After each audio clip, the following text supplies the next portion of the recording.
Bugün dostumla Azərbaycan filmlərini müzakirə edirdik və bir qərara gəldik ki, Azərbaycanın ən gözəl filmi Ad Günü filmidir. Yox, demirik ki, ən yaxşı film Ad Günü filmidir. Çünki qərara gələ bilmirdik Azərbaycanın ən yaxşı filmi hansıdır. Bu arada əgər buna dair fikirləriniz varsa, şərhlərdə yazın. Mən və dostum gözəllik deyəndə həqiqilik, saflıq, şirinlik mənasında deyirik. Əgər süjeti yadınızda deyilsə, Əli oğluna ad gün keçirmək istəyir. Mustafa müəllim isə Bakıya vacib bir ezamiyyətə gəlib və bu iki nəfər görüşüb dost olurlar. Amma necə, harda və nə üçün sualı elə filmin ən gözəl yeridir.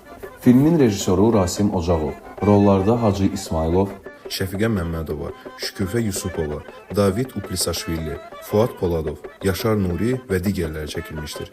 Film 2 nüfuzlu mükafata layiq görülüb və əslində bayram abu-havasında ailəlikcə baxmaq üçün ən ideal seçimdir.